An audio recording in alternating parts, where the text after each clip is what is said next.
Conditional statements क्या होती हैं? अब प्रोग्रामिंग के दौरान अमूमन आपको डिसाइड करना पड़ता है कि अगर सूरत हाल ये है तो ये करो, अगर ये है तो ये करो, वरना ये करो, वरना ये करो। ठीक है, डिसाइड करना पड़ता है। If it is raining take an umbrella. ठीक है, अगर बारिश हो रही है तो अम्ब्रेला ले जाएं। If umbrella is not available तो वियर अ रेनकोट, कि रेनकोट पहन लें। If both are not available then stay indoors, कि दोनों चीजें अवेलेबल नहीं है तो क्या करें? घर में बैठे, बाहर निकलने की जरूरत नहीं है। तो आपको इफ एल्स हमेशा जिंदगी में मुसलसल आप इस तरह के डिसीजंस कर रहे होते हैं, और प्रोग्रामिंग में भी आपको ये डिसीजंस इस तरह के करने पड़ते हैं। तो कंडीशनल स्टेटमेंट्स हमें इजाजत देती हैं कि आप उनके जरिए से चीजों को कंपेयर वगैरह करके फैसला कर सकते हैं कि क्या करना है, क्या नहीं करना है। और फिर हमने कंडीशनल ऑपरेटर्स देखे थे, ये वाले। ठीक है, ऑपरेटर्स की जहां पे लिस्ट थी वहां पे डिफरेंट कंडीशनल ऑपरेटर्स थे। मिसाल के तौर पे ये पहला वाला क्या करता है? कंपेयर करता है चीजों को। कैसे? कि अगर एक नंबर x बड़ा है y से या नहीं, ठीक है, तो आप उसकी बुनियाद पे, अगर आपने कंपैरिजन करना है दो नंबरों का, तो आप उससे फैसला कर सकते हैं। ये वाला क्या करेगा? ग्रेटर देन और इक्वल टू, दोनों सूरतों में वो ट्रू रिटर्न करता है कि वैल्यू, मतलब चाहे वो नंबर बड़ा हो चाहे इक्वल हो, दोनों सूरतों में वो आगे पास कर देगा। ये वाला लेस देन का ऑपरेटर है, less than and equal to है। ये वाला इक्वल टू है। चलें आगे चल के देखते हैं। और ये वाला not equal to, exclamation mark का मतलब है कि ये चीज बराबर नहीं है इसके। ठीक है, ये इक्वल के लिए और ये नहीं। सिंगल इक्वल क्यों नहीं हम यूज कर रहे इक्वल टू के लिए? सिंगल इक्वल जो था वो असाइनमेंट ऑपरेटर हम पहले इस्तेमाल कर चुके हैं। किस काम के लिए? वेरिएबल की वैल्यू असाइन करने के लिए, एक्स को किसी चीज के बराबर करने के लिए, नेम को किसी चीज के बराबर करने के लिए। तो वो इक्वल वाला पहले ही रिजर्व हो चुका था उस काम के लिए, इसलिए उसको अब हम चीजें कंपेयर करने के लिए इस्तेमाल नहीं कर सकते। तो कंपैरिजन के लिए हम ये वाला ऑपरेटर इस्तेमाल करते हैं। ठीक है, फिर हमारे पास मेन जो कीवर्ड कंपैरिजन के लिए हम कॉमनली यूज करते हैं वो है इफ। ठीक है, आम जुबान का लफ्ज है इफ, तो हम उसको कॉमनली इस्तेमाल करते हैं। मिसाल के तौर पे हम ये वाले फंक्शन से जान छुड़ा लेते हैं, या हम कैलकुलेटर डॉट पाई में चले जाते हैं। कैलकुलेटर डॉट पाई के अंदर हम करते हैं x is equal to int और इनपुट और what is the number x।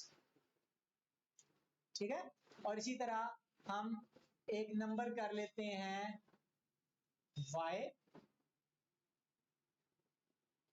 तो what is the number y।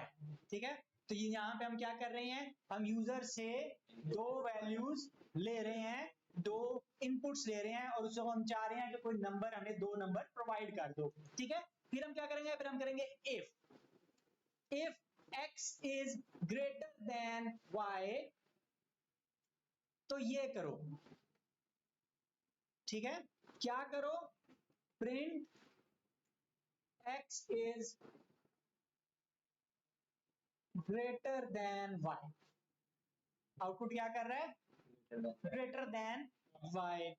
Otherwise if x is less than y, तो print x is less than y। ठीक है, और तीसरा कंपैरिजन क्या हो सकता है?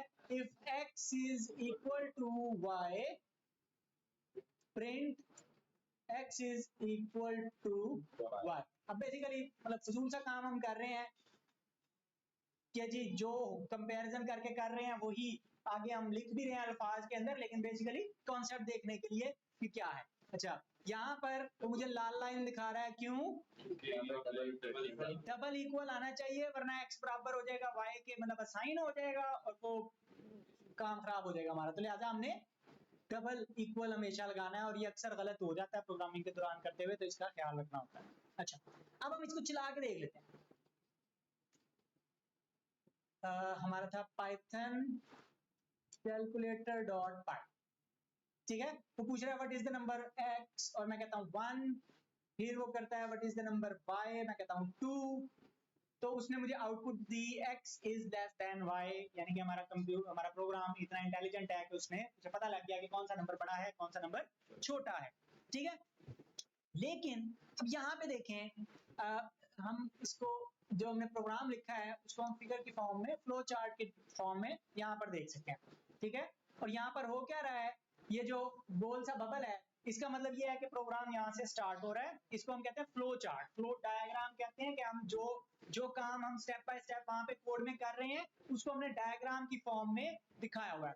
और ये जो ये कोनों वाला डब्बा बना हुआ है इसका मतलब ये होता है कि यहाँ पे हम इफ स्टेटमेंट यानी कि यहाँ पे हम चेकिंग कर रहे हैं चीजों की, ठीक है। और पहला कंपैरिजन क्या है, मसलन x is less than y, तो अगर x छोटा है y से तो दो बातें हो सकती हैं, या तो वाकई वो छोटा होगा या नहीं होगा। अगर वो छोटा है y से, कंडीशन ट्रू हो जाती है तो वो आउटपुट कर देता है क्या, x is less than y।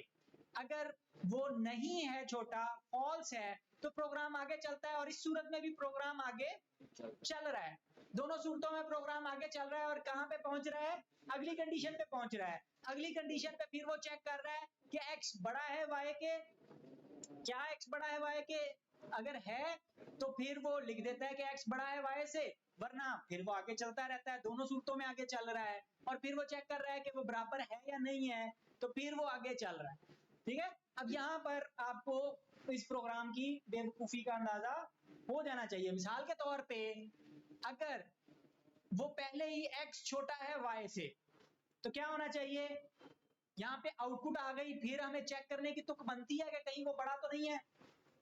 अगर वो पहले ही छोटा हो गया है तो फिर तो चेक करने की तुक नहीं बनती, ठीक है। या फिर इक्वल का चेक करने की तुक तो नहीं बनती, क्योंकि वो ऑलरेडी हमें पता है कि वो छोटा है, तो अगले दो स्टेप्स नहीं करने चाहिए। सिर्फ किस सूरत में करने चाहिए, जब वो इक्वल नहीं है, तो उसके कंडीशन ये वाली ट्रू नहीं होती, फॉल्स होती है, तब अगला स्टेप चेक होने की तुक बनती है, ठीक है। तो हम उसके लिए अपने प्रोग्राम को थोड़ा सा मॉडिफाई कर लेते हैं, तो थोड़ी सी समझदारी का मुजाहरा करते हैं, और उसके लिए हम एक कंडीशन इस्तेमाल करते हैं जिसको हम कहते हैं एलिफ, ठीक है। अब एलिफ बेसिकली शॉर्ट फॉर्म है एल्स इफ की, ठीक है।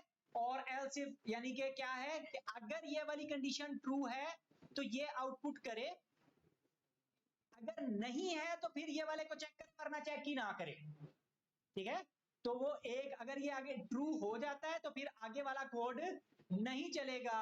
और इसी तरह इसको भी हम कर देते हैं एलिफ के, ठीक है। तो ये दोनों कब चलेंगे, तब चलेंगे जब पहली कंडीशन फॉल्स हो, फिर ये वाला का ये मतलब ये वाला उस वक्त चलेगा जब ये फॉल्स हो, और ये वाला उस वक्त चलेगा जब ऊपर वाले दोनों फॉल्स होंगे, तो फिर चलेगा, वरना उसके चलने की तुक नहीं बन रही है, ये चीज, ठीक है। अब वो थोड़ा सा चौड़ा हो गया है, चौड़ा क्यों हो गया है, सिर्फ इस वजह से कि मतलब हमारे पास कंडीशन ज्यादा, मतलब वही कंडीशन है लेकिन हम एक ही लेवल पे उन तीनों को दिखाना चाह रहे हैं, ठीक है। तो स्टार्ट होता है, स्टार्ट में वो चेक करता है कि x छोटा तो नहीं है y से, अगर छोटा है तो वो आउटपुट करता है और स्टॉप पे पहुंच जाता है डायरेक्ट। अगर वो फॉल्स होती है कंडीशन तो फिर वो अगली स्टेटमेंट को चेक करता है, वरना चेक नहीं करता है। और वो यहां से इसको चेक करने के बाद फिर चेक करता है, अगर ये वाली कंडीशन ट्रू होती है तो फिर आउटपुट देके स्टॉप हो जाता है, अगर ट्रू नहीं है तो फिर तीसरी कंडीशन को चेक करना चाह रहा है वो, ठीक है। अच्छा, एक और सिचुएशन बन सकती है जिसको हम कहते हैं एल्स की स्टेटमेंट, ठीक है। कि अगर यहां पे हमने क्या किया है कि हमने पहले चेक किया कि x छोटा है y से, फिर हमने क्या किया, सॉरी, x बड़ा है y से, और फिर हमने चेक कर लिया x छोटा है y से। अगर ये भी फॉल्स है और ये भी फॉल्स है, x ना बड़ा है y से ना छोटा है y से, तो क्या मुझे ये चेक करने की तुक बनती है कि ये बराबर तो नहीं है, ना वो बड़ा है ना वो छोटा है, तो फिर वो इक्वल है, तो तुक ही नहीं बनती यहाँ पर कि मैं दोबारा से चेक करता रहूं कि मैच कर करके को बराबर है या नहीं है, तो लिहाजा इसकी मुझे जरूरत नहीं है। यहाँ पे मैं क्या कर सकता हूँ, यहाँ पे मैं सिर्फ एल्स कर सकता हूँ, ठीक है। अब इस सूरत में क्या होगा, इस सूरत में ये होगा कि पहले प्रोग्राम चला, उसने एक स्टेटमेंट चेक की, अगर वो स्टेटमेंट ट्रू है तो उसको रन किया, अदरवाइज उसने दूसरी स्टेटमेंट चेक की, अगर वो ट्रू है तो फिर उसने पास कर दिया, फिर तीसरी कोई स्टेटमेंट चेक करने की उसको जरूरत महसूस नहीं हुई, उसने जस्ट कह दिया कि वो इक्वल है और स्टॉप हो गया। ठीक हो गया? बात समझ आती है? यस।